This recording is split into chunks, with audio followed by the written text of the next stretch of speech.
गिबियाव नोंथांमोननो गोसो गोरबोनि गोजोननायखौ जासिहरनाय जाबाय। दिनैनि बे गोदान लाइफआव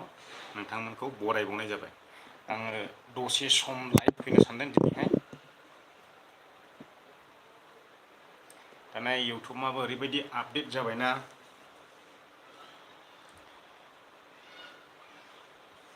मासाव खनसे एबा सप्तायाव खनसे फैयाब्ला फैनांथारसिगौ आरोखि दाना। फुननांसिगोन।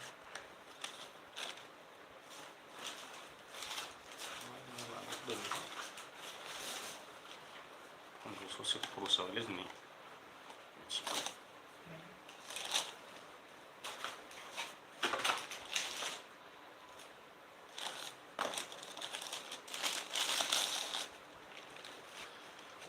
नोजोर दैमारि मालै आसोल दे बर' राइडार एक्टर आग्लायदों एक्टरालाय।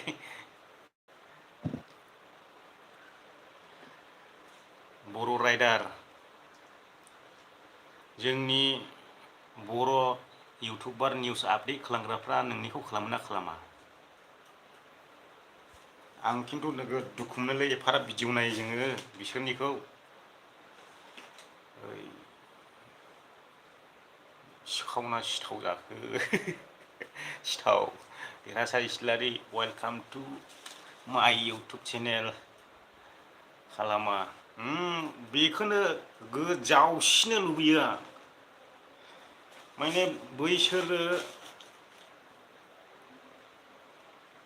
सिथावसो जाबाय नामा? नोंबो ब्र' मानि सिथावलै बुजियासैलां।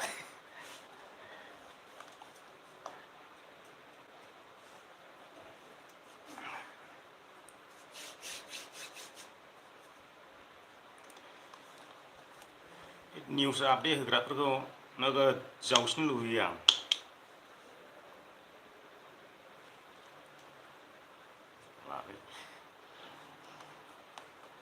जोंखौहाय मानसिखौनो साना नामा बिसोरलाय?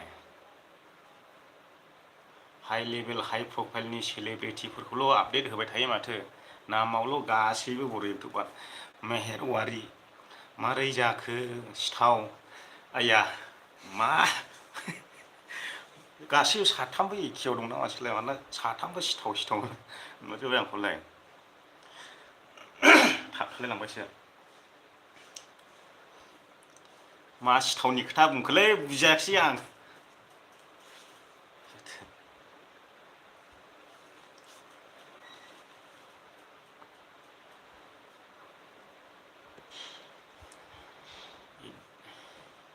एदि दैमारि मा खालामदों ब्र'? दङ ओरैनो जिरायनानैहाय। देरहासार इस्लारि माथो सिथाव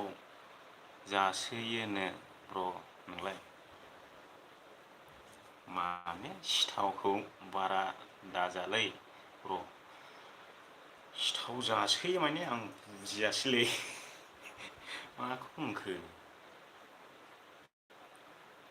कमफिउस खालामबायसो साथाम आंखौ। बर' दा बर' राइडार मेहेर औवारि ओमफ्राय देरहासार इस्लारि साथामजों दं जानो हागौ बिसोर एखे कमेन्ट हरदों साथामबो। सिथाव माहाजोना माथो नोंनि आपडेटखौनो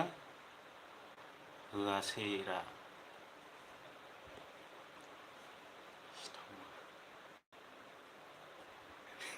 आं कमफिउस जाबाय दे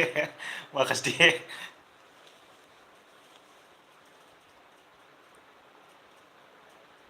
बर'नि मारै दं ब्रादार? मोजाङै दं इसोरनि अननायाव दासान्दि। बर' हारिया बोरैबा खौसे जागोन बिदि भिडिअ खालामना हगारसाय। दा बर' हारिया जोबोद खैफोदाव दङ नोंसोर नुखाबाय। बेथ' नंगौ। एदि दैमारि आदा मेहेर मा ओंख्रि जाखोरा? मेहेरखौ सोंबाय नै।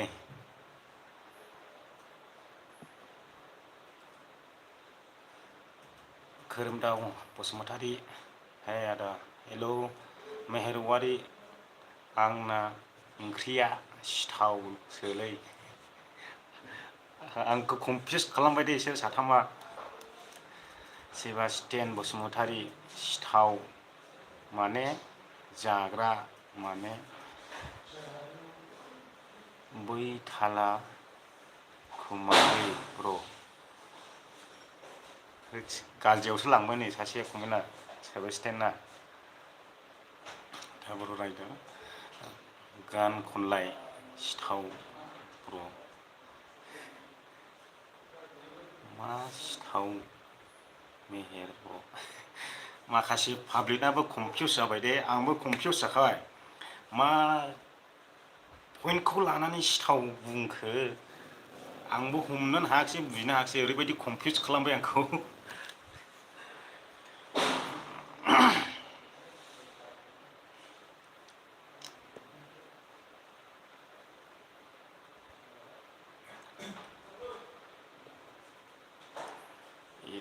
मारै गिनथि खिन्थावथाव सोमोन्दा कुमार दैमारि मालै आसोल सिथाव बिसिनि लाइनखौनो हमबोजोब्बाय नै दानिया दे बर' रायदार जाग्रा सिथावरा बा नोंहा नाम दोनखोना माखो नोंसोर आंखौ SK बर' ब्लग बै सिथावखौ बारा दाजारा बुजिबाय सिथावखौनो मोनजाफेराखै आङो दिनैसिमावबो ओमफ्राय मा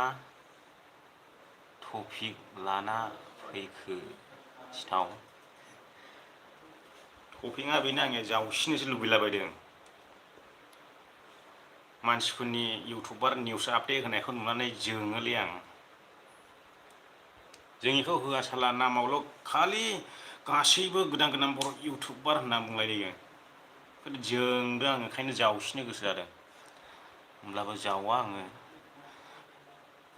मिथिंगा कुमार ब्लग हेलौ ब्रादार ओंखाम जाबाय नामा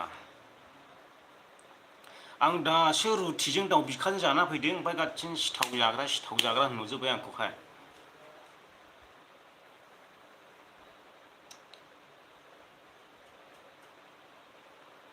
आदा आंनि भिडिअ'आ मादि जायो नायनायालाय नायोलै आं खेलखौनो खालामफैना चेनेलनि नामफ्राखौनो गोसोआव लाफ्राङा आङो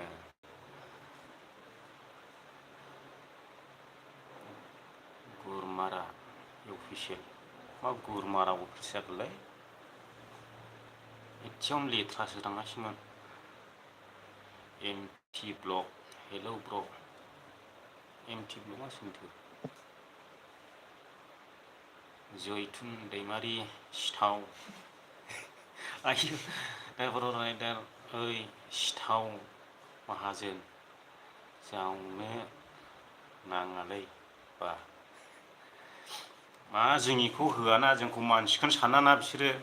ओंखायनो जावनो लुबैयो आं माने जोंबायदि फिसा इउटुबारफोरजोंहाय सोमोन्दो दोननो बायो बिसोरो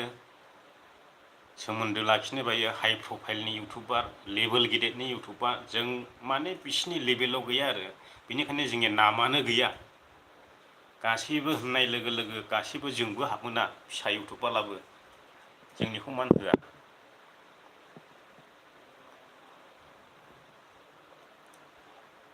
देरहासार आदाया मा होनदोंमोन ओइ सिथाव जावनाङालै नङालै सिथावनि मिनिंखौ फोरमायदों आङो आंखौ कनफिउस दाखालामसै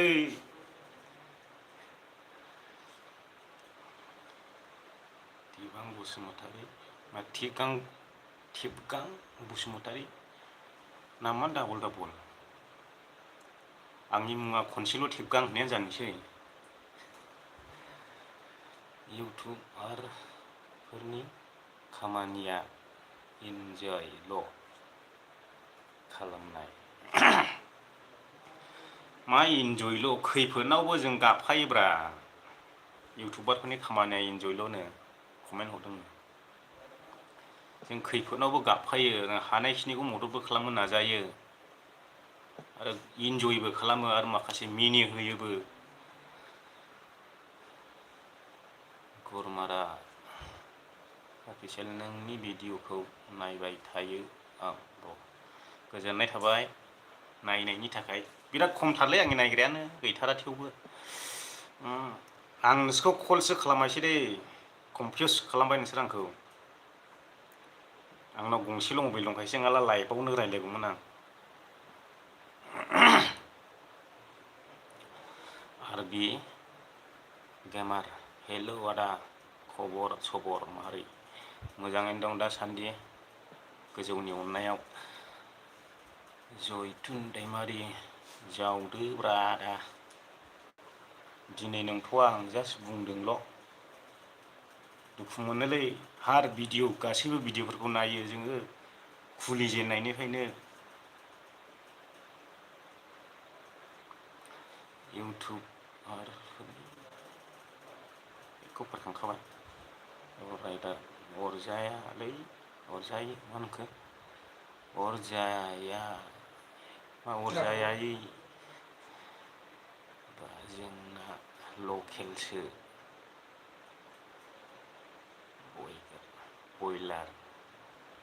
बयलार नङा।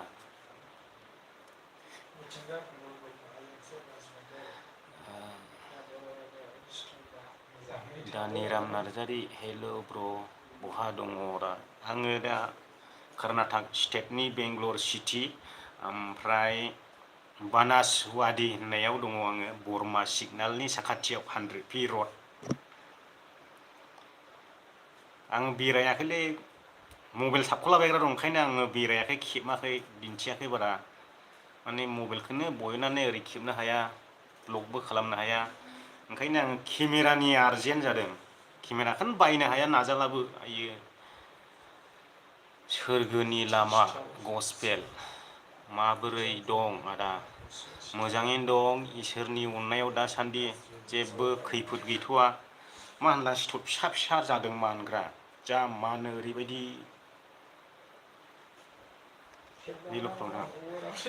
मा जयथुन दैमारि आं नोंनि जोबोर गिदिर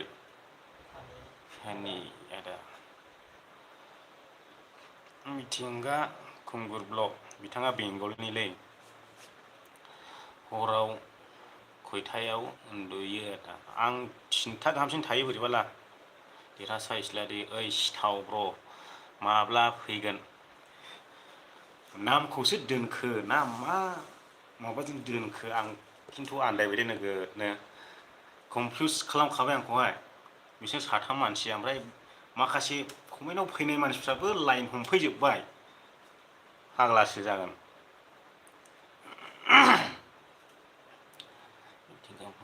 आइ एम फ्रम वेस्ट बेंगल। आं मिथिखागौ नोंनिखौ वेस्ट बेंगल होननाय बर' राइडार। ओइ सिथाव बा मोनजायै थालै, मोजाङै थालै, नोंहा मोजाङै थालै, लाभ इउ। थागासिनो दङ। थैब्लाबो नुखागोनलै बे इउटुब चेनेलावनो। उमुगा थैबाय साला सुवादना नोगोद जावलाबायोमोन होननानै मिथिखागोन। एदि दैमारि मा गामि ब्र' नोंना? आंना चिरां डिस्ट्रिक्ट ओमफ्राय निसिमा ओनसोल। ओमफ्राय आंनि जायगाया आइलेण्ड जायगा। मिथिखागौ नोंथांमोना आइलेण्ड, गामियानो जाबाय नर्थ लावख्रिगुरि। ओमफ्राय पस्ट अफिसा जाबाय आंनिया फाथाबारियानो गोलैयो। एसे गोजान जायो फाथाबारिनिफ्राय,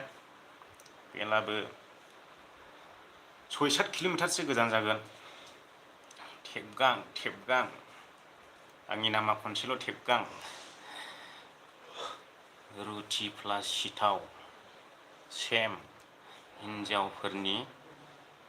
मालफै आंखौ फरायलालै एसे। खोरोमदाव बसुमतारी गुड नाइट आदा। गुड नाइटसै। मा जाखो इस्राइल ना मा जाखो इनि नामालाय? इस्राइल बसुमतारी ओइ ब्र'। इउटुब चेनेलनि सोमोन्दै एसे बुंलाय 1K जानोसै नालाय बुंलाय 1K जानोसै अके बुंनानै होनि जायफ्रा लाइभआव फैदों खोनासंनानै लादो आं बिथाङा रिकुवेस्ट खालामनायखाय बुंनानै होनोसै इस्राएल बसुमतारी इउटुब चेनेलखौ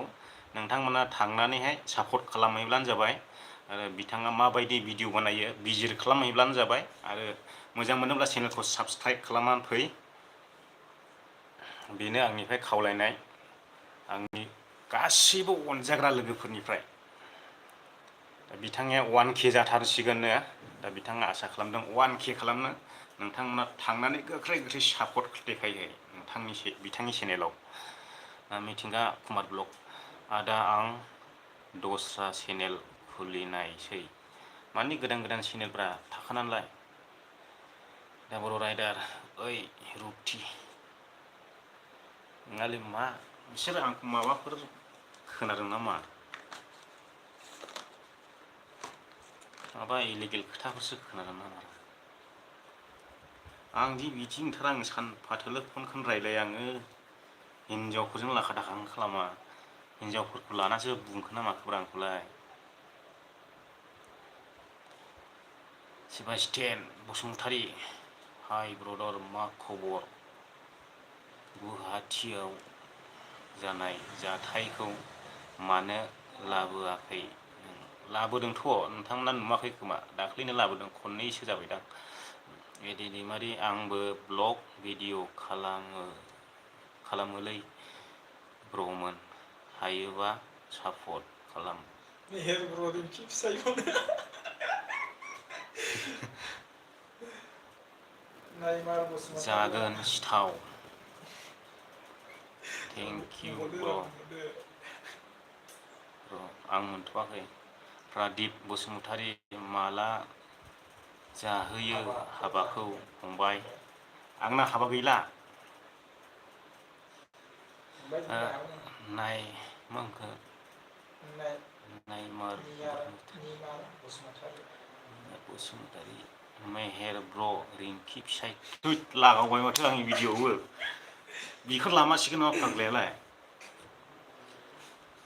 खिन्थु आं दाखालि जा मिनिबाय थादों एसोर सानैनि लाइभ फैनायखौहाय आं खामानि मावगासिनो दङ होगासिनो दङ अर्डार बुनाया इयारफन सोदों आङो मबाइलखौ डिजि सायाव दोनलायनानैहाय खोनागासिनो आङो जा मिनिगासिनो ओरै होगासिनो आं मिनिगासिनो आं बिसिनि डाइलग होनायखौहाय ओमफ्राय उनाव जेब्ला खामानि सुथि मोनो होमब्लासो कमेन्ट फाथायहरनो हाबाय आं बिसिनाव लाइभआ अन खालामनानै डिजि सायाव दोनलायना खोनासंबाय थादों आं बिसिनि डाइलगाखौ खिन्थु रिंखिनियाव नैबे दरखंनि हाथायखौ जा साइज नुयोना मेहेरवारि बुङाखै रा सिथाव ब्र इदि नङा राजा इस्लारि सिथाव ब्र सेराव फरायग्राखौबो देखायदोब्रा आंनि गामिनिनो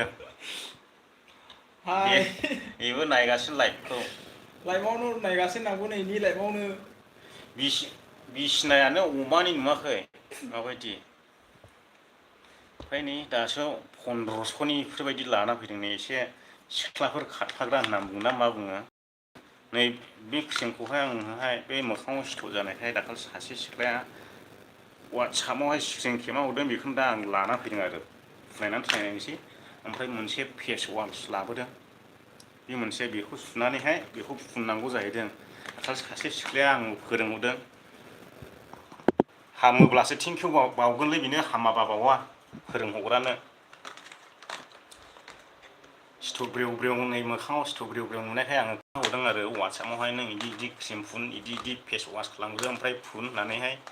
खेबनानै हरदों आरो आङोहाय दा जायोना जाया हामब्लासो साबायखर बावगोन हामाब्ला बावा नै लाइभआव होनखाबाय मबेनिफ्राय फरायदोंमोनथाय आं बावलायलांबाय नेरसोन बसुमतारी गोबाव जाबायमोन लाइभआव फैयैया जाबायमोन एदि दैमारि सिथाव माने मालै आदा रिंखि आब'नि क्रुस मा क्रुस जाखो गाज्रि बाथ्रा बुंनो नाङालै आं गाज्रि हाबसननाय बायदि मोनदों थेबगां मेहेर ब्र' नोंनि हाबाखौ जाहैगोन खबर हो मोनबा आरोखि इउटुबारफोरनो जायगा जानाय नङा दां इनि हाबाया फाग्ला ओरैबायदि लोगो दङ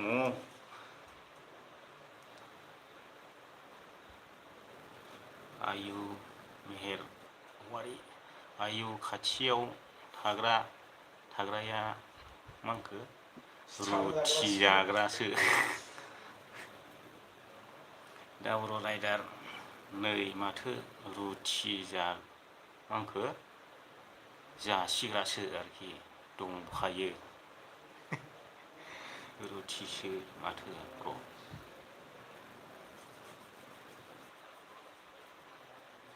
दा बर' राइडार रुथि दैमारि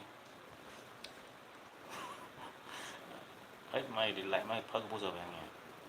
दोननोसो लुबैलायलांबाय आं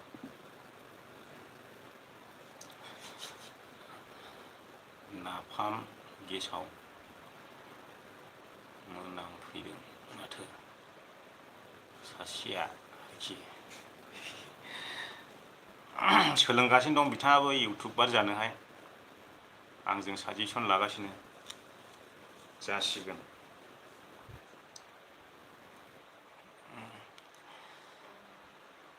सेबास्टियान बसुमतारी सिथाव माने रथि फुरिलै ब्र'मोन मा होनखो ब्र'नो रथि फुरि सावदोंमोनथ' हटेलाव आं बारा सावा रुथि फुरिखौ एमटि ब्लग ओइ मेहेर ब्र' सोरखौ रुथि जाग्रा होनखो ब्र' नोंनि नामा इलाय ए एमटि ब्लग आं दासो इउटुबार जानो सोलोंदोंनाया बेनो नै एमटि ब्लगआनो वान मेहेर औवारि आं नै लाइभ नायगासिनो इउटुबारफ्रा दिनैसो ज' फैबायलै आंनि लाइफआवहाय जा गोजोननाय मोनदों आं एसे फानि टाइप खालामहरबाय ओमफ्राय मोनसे बाथ्राखौ आंखौ कनफिउस खालामबाय थाबाय बिसोरो सिथाव जाग्रा होननानैहाय जा कनफिउस खालामबाय हरसे लाइभ होनांगौ दिनै र' आयौ आंनि गाबोन डिउटि दङ 10टायावनो देरहासार इस्लारि रुथिजों सिथावजों मिलायदों प्रदिप बसुमतारी मेहेर नोंबो दसे लाइभ फैदो दाबि खालामबाय नै मेहेरखौ सुबुंफ्रा नायगिरि रायजो बिरखां अफिसियेल ब्लग इउटुबारफोरा बिराद लाइभ फैदों दिनैहाय ब्रादार नंगौ नामा आं दासो नुदोंमोन आं माबाखौबो एनिथिं एमजिखौबो नुदोंमोन आं दा आं लाइभ फैनो ओंखारनायखाय नायस्लाबासै बिआर ट्रेभेल ब्लग हाय ब्र' हेलौ एदि दैमारि मेहेरनि जिएफआ सोर दे खोन्थालाय आं मिथियालै मालायनि जिबखौ मालायनि पार्सनेल गोसोआव थिना दोननायखौ जोंलाय बोरै मिथिनो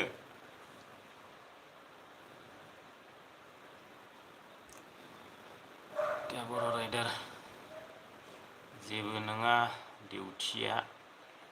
सिथावबा इसराल बसुमतारी माबा मिनिं जागोन ब्र' रुथि आं मिथिला बे गावसोर दाख्लै सोंथि खालामदोंना बै दिङिथि खिन्थावथाव होनलायनायखौ सोंथि खालामना आंथ' बुजिखायामोन नोंखौहाय दिङिथि खिन्थावथाव होनलायनायखौहाय दा गावसोरबो बिदि कनफिउस जानानै सोंथि खालामग्रा बेफोरबायदि मिनिं दं ना मा दं आं जेबो मिथिला आरोखि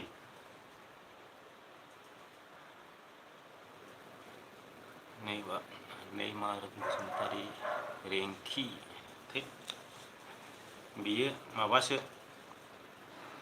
भिडिअ खेबनाय समाव गोसो थोना फैनायसो बियो बिदिसो बुङो 5 मिनिटल' 3 मिनिट गोसो थोनाय होनना बुङो बिदिखौ खिबाजेन सिङाव दं मिथिला आरो आंखौहाय बर'नि स्पाइसि निजोम ना माइलाय हाट नामाखौ दस्रा लायो सिनायखाया दंनिफ्राय फरायगासिनो दा मा मावो चाइनिसाव नामा औ चाइनिसाव बे एवला एवलियानोसै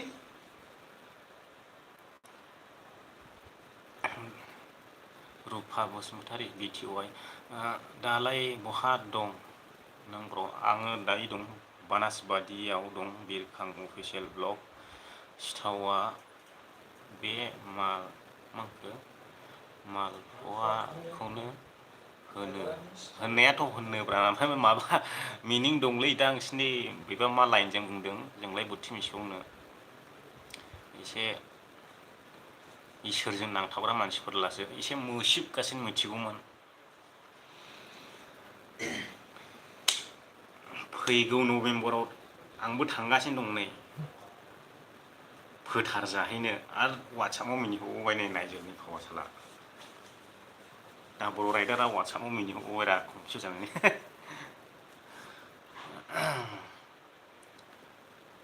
सुबिराम बसुमतारी हाय ब्र हेलौ देरहासार इसिलारि गुड मर्निं आं ओंखारथ'नायसै दे खामानि दं नोंस्राबो बिरादनो इउटुबार जानानै मिथिगौ बेसिबां खामानि थायो इउटुबारनिया एकदमबारे भिडिअ इदिट खालामनाय ओरै लांलाय लाबोलाय खालामनायावनो नोगोद बेस्थ' जायो इउटुबारफ्रा बर'नि स्पाइसि औ गावनि नामजों लालानो जायो निजोमजोंनो भिडिअ आपल'ड हैनो माथाय नुवा माथो आंलाय ब्र दा नों बहा दं आं नोंखौ लोगो हमगौमोन ब्र आङो माबायाव दं बानासबादि बेंगलर बानासबादियाव 100 फि रडनि साखाथियाव ब्र'आ हाबा जागोन ना जायाखै जाबायबा बाजैयालाय खिन्थागोन र' बाजैखौबो र' दा खिन्थाथ'वा नैमार बसुमतारी गुड नाइट ब्र थिक काम मा होनखो गेलेनोसै गेम गेलेनोसै दे गेलेदो दा बर' राइडार ओइ सिथावबा गप्र' लाबाय नामा लायाखैलै बहा आंखि गप्र' लानो हायो नामा गोरिब मानसियाखि दैनायनो मोनबावाखै गप्र' लानो खलखौ माबायदि दैनायनो मोनबावाखै आदाया दा बिसिनि बिसिं खामानि गैया मानि खामायनायखौ सोंखो नोंबा आं मिथिला एमटि स्टेटास आरो बि ट्राइबेल ब्लग अके मिथिखागौ बारा गोजान जालाया ओरैहाय इन्द्रानोगोर एमजि रड शिबाजि नोगोर कल्यान नोगोर ओरैहाय लाइन कल्यान नोगोर कामारनालि बानासबादिया लास्टआव गोलैयो कल्यान नोगोरा गेजेराव कामारनालिया एसे साहा इटास गोजा आं थानो बाबायलै नोगोद थानो बाबाय आं ओरैबायदि समावहाय रायजायो मालायनि ओंखाम जानायनि दा ओंखाम खबसेनि थाखायनो गावनि जायगाखौ गारनानै बिसिबा गोजानाव थाफैनांदों समाव साननानै प्रेसार जायो आङो जोंलाय मा एफा गोरिब जाया जों बर'फ्रालायनो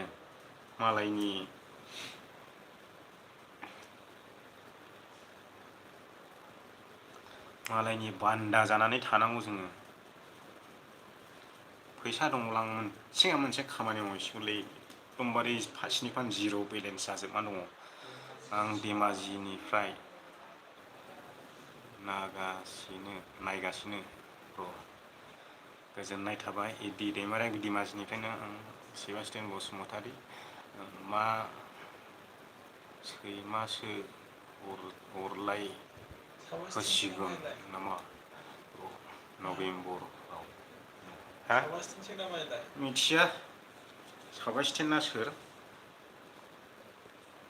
आंनि केमेरामेन साबास्टियानसो नामा इलाय बेनि आइडिखौ आं मिथियालै दासो खबर मोनफैदों बिसोरखौ थिग बरखा जौ लोङासो दं नोमहायबा अन्थाइ क्रेसाराव दासो सोरबा खिथाहरदोंमोन आङो फनावहाय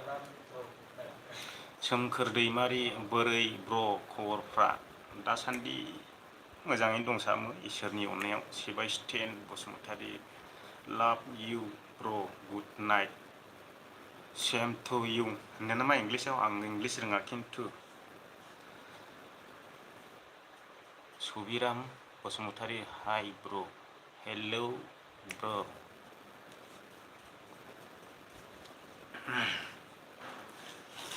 सिथाव नाम होलांग्राफ्रा थांबाय जोंनिया गासिबो थांजोब्बाय रुफा बसुमतारी मा ओंख्रि ब्र आंनि ओंख्रिया आं बायनानैसो जाहैदों दा सापात्ति जाना फैदों ओमफ्राय लोगोसे ओंख्रिया दाउ बिखा आमायथु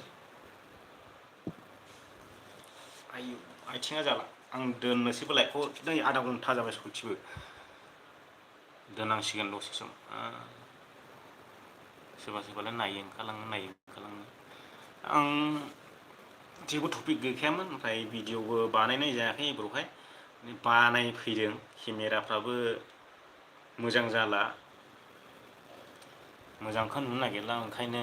बानायफैदों बानायनोहाय आं बेखिनियावनो फोजोबनो सानबाय दानि लाइभखौ नोंथांमोना दसे सम जायफ्रा आंजों इन्जय खालामहैबाय बयनिसिमबो आंनि गोसो गोरबोनिफ्राय साबायखर बावनानै आङो दिनैनि लाइभखौ बेयावनो फोजोबनाय जाबाय नोंथांमोना दसे आंजों थाफानायनि थाखाय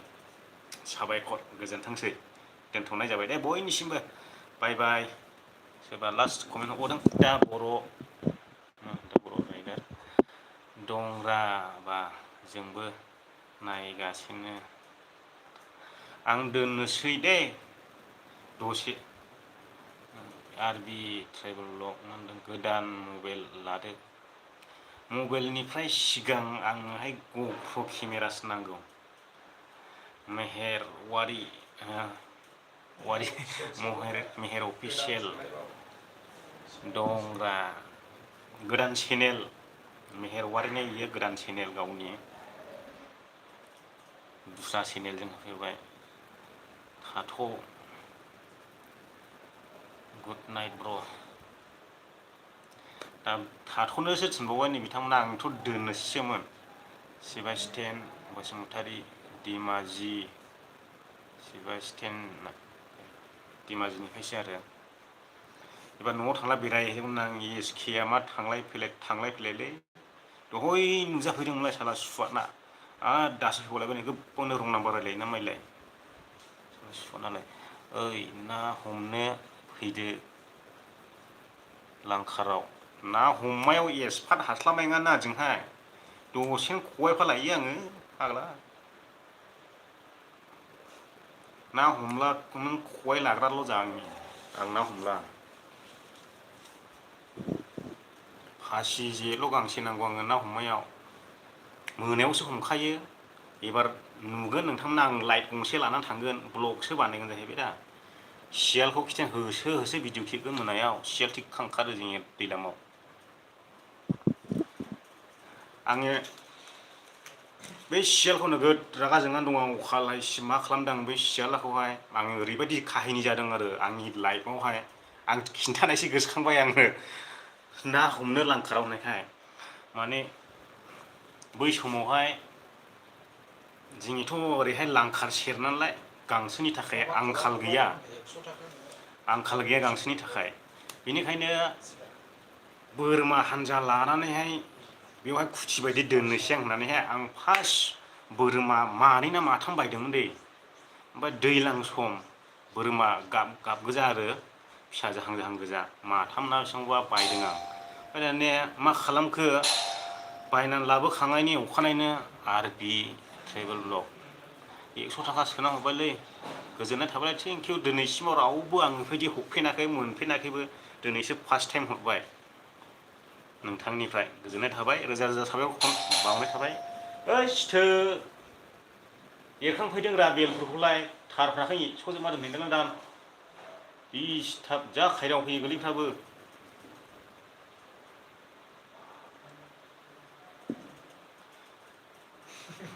लाभ फ्रम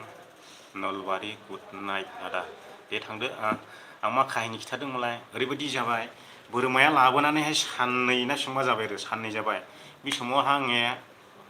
मोसौ गायबो दं मानै ना बेसेबांबा ओमफ्राय मोसौ हालुवा दंमोन आरो मासे ना बेसेबांबा मासेया बेमार जानानै थैदों माने आंनि लाइफखौ दाजेननो नागिरनायावनो ओरैबायदि काहिनि जादों दा बोरमाखौ हानजा खालामनानै लाना फैबाय आङो माने मोसौजों खाफादों हरावहाय अखा जुब जुब जुब हानायावनो सियाला मा खालामफैखो अख्रुबहैजेनखाबाय बेखौनो सियाला जा जोंबाय आङो दाने सियालाखौहाय जोंनानैहाय मा खालामखो आङो सियालाखौ बे समावहाय आं नोगोद नाबो हमोमोन दै दैज्लाङावहाय मोनायावहाय टर्स गिदिर गिदिर लाना थाङो ना हमनो दैज्लाङाव मोनायाव ओमफ्राय सियाल मासे लेंग्रा दंमोनलै आथिं जनाय दांसोनिबा फानाव नांनानै आथिं जनाय नामाथाय बेखौ लोगो मोनहैदों जों बिदा फंबाय सानैजों नाखौ बोआलासेनो साला सियालखौ होसोनानै बुथारसिन लबारजों गावलाय अन्थाइजों खुबैलाय सियालखौ बुथारना लाबोखाबायरा दैलामाव फंबाय सासे दं आंनिया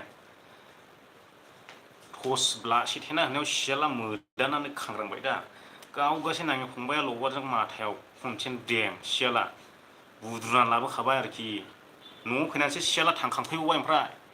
बुथारनानै बिगुर खुनानै जासिन साला गोसोम खिलायसो जाखाना जोंनानैहाय बोरमा अरथानायनि रागाजों सियाल बेदरखौ संनानै सालाखौ ओरैबायदि जाखादों गामब्लासे बायदि होखादों आङो अखानायै गोसोखांबा खिलायखादों बेदर बायदि जाला ओरैबायदि खालामदों आंखौहाय आंनि लाइफ दाजेननो नागिरनायावनो भि आइ ओइ मा भि आइ जाखोरा एकदम हमनो हायै कमेन्ट खालामदो माथो मेसेजआनो थाङा महाय मेसेज थाङा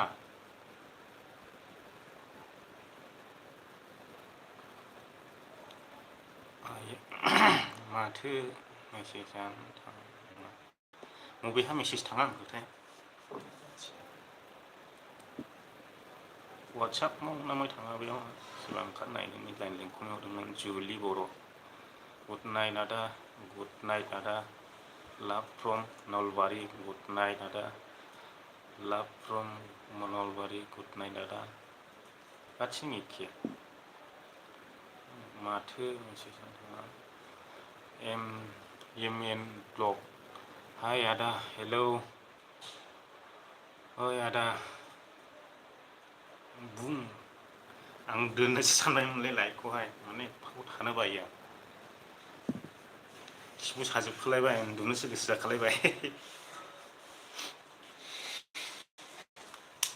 आंनि बडि सिपजा माबायदि मोनो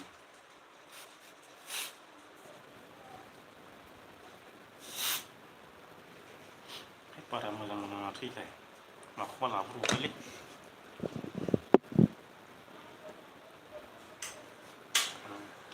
सुपार सेट मोनफेराखैमोन आं दिनैहाय सासे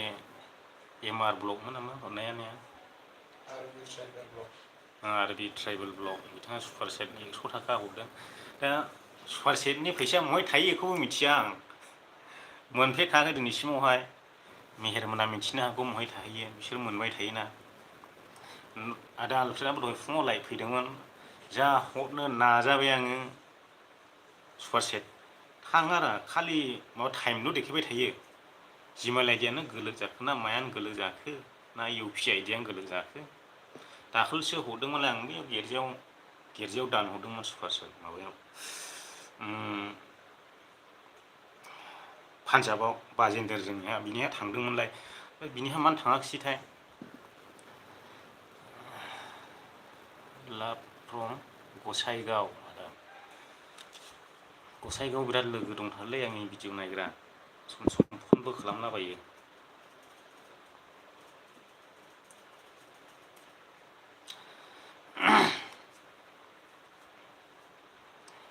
इउटुबआ आङो कमिउनिटि गाइडलाइन नांनानै बोरैबा जाना दंलै ओमफ्राय माबाखौबो सेटिंखौबो सोलायबायना आं दाख्लि बै टेग होनानै दोननाय किवार्ड होनानै दोननायखौ भिउसआनो जायाबानो जाबाय सोलायनानै ओमफ्राय केटेगरि सोलायदोंमोन आं दानिया भिउसआनो जाया जाबाय मानसिफ्रा सोंहरनो आदा माथो नोंनि चेनेला दाना भिउसानो जायालै होननानै सोंहरलाबायो एसके बड' ब्लग सेलारिया बेसे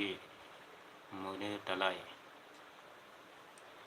16 होनो नामा बिदिखौहाय ओरै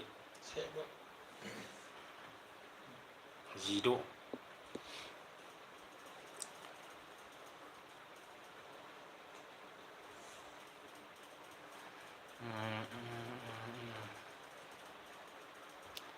टाइमाबो जा गोबाव जाबाय रा दोननोसै नामा ओमफ्राय कमेन्टआव फैगासिनो फैदेरनो नागिरला मानसियाबो बारा गैखाया 28ल' दंखायो सबिराम बसुमतारी आंबो नायो आदा गोजोननाय थाबाय नायोब्ला माने नटिफिकेसननिफ्राय बारा नाया रावबो ना जोंहा इउटुबनि रिकमेन्डेसन ना मा होनो सालायफ्रा गिदिंलाय लाङा बारा इंलिसनिफ्रायथाय बेजोंसो बांसिन नायो आरोखि आंनि भिडिअखौ ओमफ्राय सार्च लिस्टनिफ्राय नायो बांसिन दे मोजां खामाय दे गैयालै जोङो खाफालानो दाउब' खिलाबाय खामायलाबो जाया माथो लाइफआव माहाजोन जाब्लाबो इसोरानो माहाजोन खालामनाय नङा जोंखौ गियो मानोना नुसैना जोंनि बर'नि आखल आखुफ्राखौ जोंखौबो बेफोरनो सोलोंजानो गियो माबा हिन्जाव लानानै खारनायनो माहाजोन जाब्ला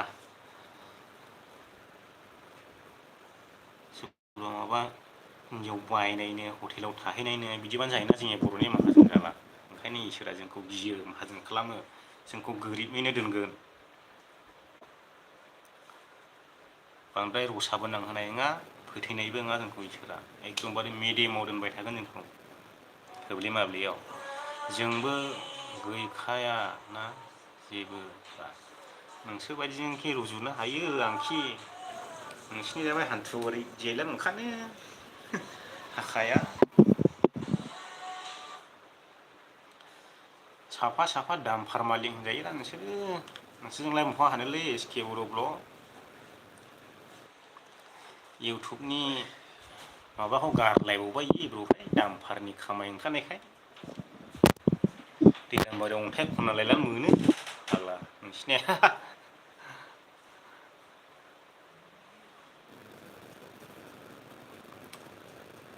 आं दालि एवग्रासो माबा लाबोनांदोंमोन बावबोलायबाय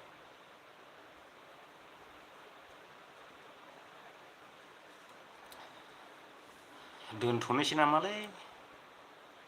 एसके भाइ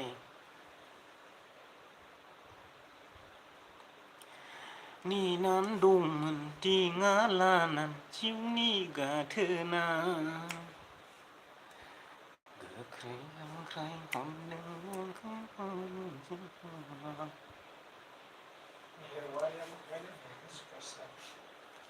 गोजांस्रियाव मोनलायदों आं बहाय थाहैयोखौ खिथाहरदो आं मिथिया मेहेरवारि सुपार सेट हरनायनि फैसाया बबेयावहाय आपडेट जायो आं खिथाहरलाय आं जेबो मिथिया दिनैसिम मोनफेराखै दिनै नोंजों सानै जाबाय गोजांस्रियाव मोनलायदों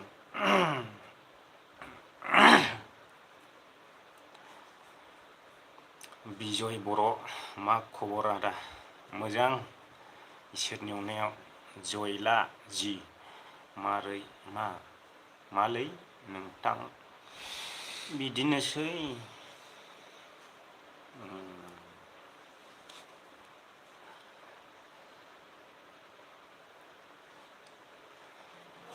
जिथा नार्जारि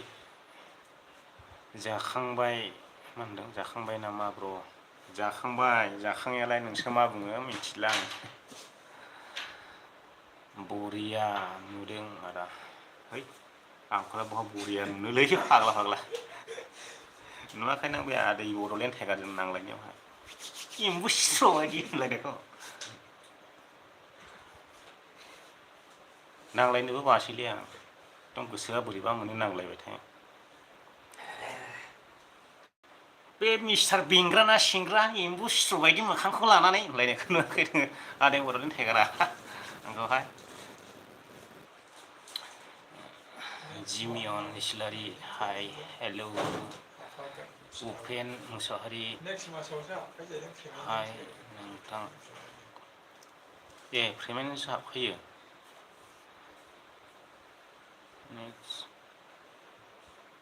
नेक्स्ट मन्थआव नोंनि पेमेन्टजों हाबफागोन सिथाव दानो मोनथ'नाय नङा आं पेमेन्ट सयथिबो दाख्लैहाय मासावनो माबा थांनो $25 थांबाय थादोंमोन मासावहाय एबा दाख्लै कमिउनिटि गाइडलाइन स्ट्रिक्ट नांनानै होबायना सप्तानै आं भिडिअ होनो हायाखिसै आरो दाबो मोनसे दंबाव बैनि थाखायनो दा डलारा एकदम डाउन जाबाय भिउसआबो डाउन जाबाय साननै सानथामल' भिडिअ होनो हायिनि थाखायनो आर पिएमआनो 0.17ल' थायो 0.17 ला मा फैसा मोनो इउटुबारफ्रालाय गासिनिबो आंनिजों एखे जायोना जाया आं मिथिया 0.70 ला माथो 0.70 1000 माथो 70 फैसाखौनो हम 1000 भिउसआव आरो बिट्रायबल आरो हबबावखोना माखोलै माहाजोन नामाब्रा इसोरला फैसा हरलाबायबाय थानो हायो मोनसे बाथ्रा गोसोखांबाय आं दिनैनि फैसा मोननायनि रिजोना बेनो जाहैबाय आंनि जेनाखि दाख्लै थांनाय आरो इनि सिगां जाय दुखुआव गोलैदों बैसोरखौ जों मदद खालामदोंमोन नालाय जोंखौहाय इसोरा बुंदों माने थाइसे होनायाव थाइनै फैगोन होननानै बुंदों नालाय दा बै बाथ्राखौ आं गोसोखांबाय गोजोननाय थाबाय बयनिसिमबो इसोरा नोंसोरजों बयजोंबो लोगोसे थादों आरो जिउ जोबजासिम मदद खालामदों नोंथांमोनखौ मोजाङै लाखिथों आंनिफ्राय बेनो इसोरनिसिम खावलायनाय माने आर'ज एसके बड' ब्लग टाइगार सालथे इंलाय नार्जारि सुवाद साला हामालै आं जावले जावले बुंबाय थानो बासैलै माबायाना भिउसनि थाखायसो माबा एग्रांलाबायबाय थायो जग्ल'आ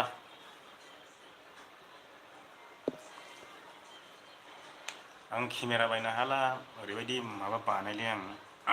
आं गोदानथ' बायनो हाखानाय नङा अलेक्सआवहाय आं सेकेन्ड हेन्ड नागिरगासिनो दं दाखालि मोनबायमोन सेकेन्ड हेन्ड माबानि 20,000नि जासिबायमोन आंहाय 50 दिन जानायखौ 50 दिन जाबाय होनना बुंदों माने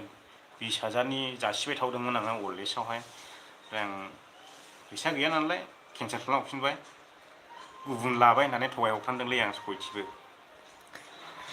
मालाबा मालाबा थगायनायनिबो खामानि मावलायलाङो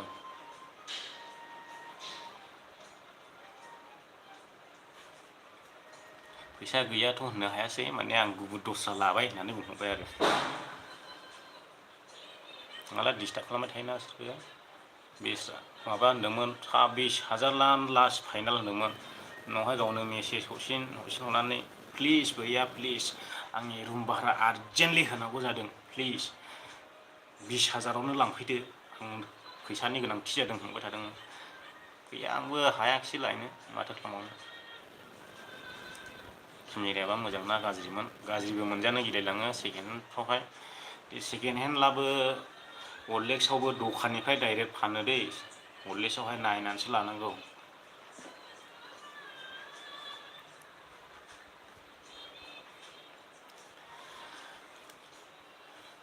आं जिरायनो बाबायदे दोननोसैसो नामा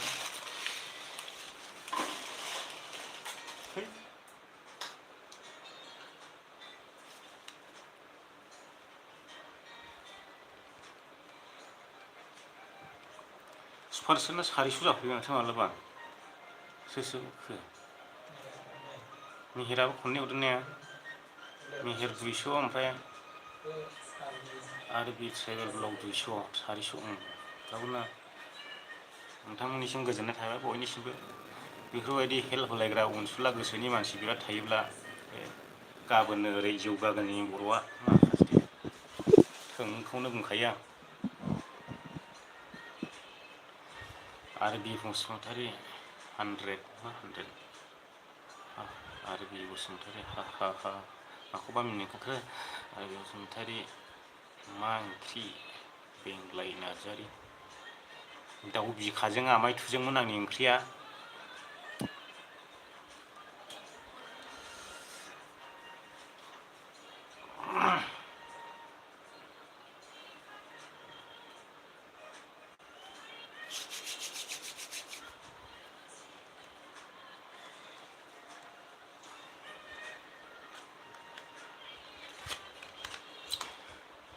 दोनथ'नोसै नामा लोगोफोर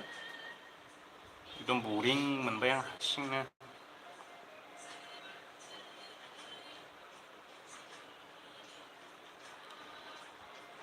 गप्र मा होनदों गप्र माथो थाथेगो थिरालाय गप्र लादो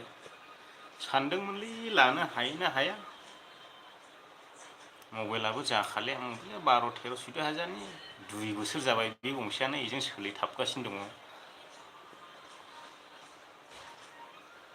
भिडिअ'आवहाय फ्रि नुनायखाय बासै आं खेबनो फ्रि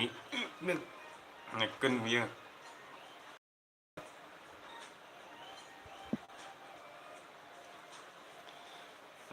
दोनथ'नायसैलै लोगोफोर जाला मायदि 1 घन्टा जानोसैनि आथिं आखाइ रुइजोब्बाय आं एफाबो जिरायनो हाया आङो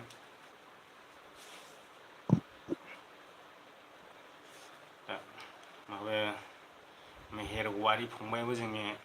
200 थाखा सुपारसेक हरबाय ओमफ्राय आरबि ट्रेभेल ब्लग बिथाङाबो 200 थाखा सुपारसेक हरबाय आंनि साबस्क्राइबारनिफ्राय सोरबाफोर बिथांमोननि चेनेलखौ साबस्क्राइब खालामनाय गैयाब्ला मेहेर औवारि आरो आरबि ट्रेभेल ब्लग बिथांनि चेनेलखौ थांनानै साबस्क्राइब खालामहैब्लानो जाबाय बिथांनि भिडिअफोरखौ भिजिट खालामहैब्लानो जाबाय आं लास्टआव बेखौनो खावलायनानै दिनैनि लाइभखौ बेयावनो दोनथ'नाय जाबाय गोजोन्थोंलै बयनिसिमबो जायफ्रा दसे सम लाइभआव थाबाय नोंथांनिसिम बयनिसिमबो साबायखर बावनानै बेयावनो खुलुमबायलै बयखौबो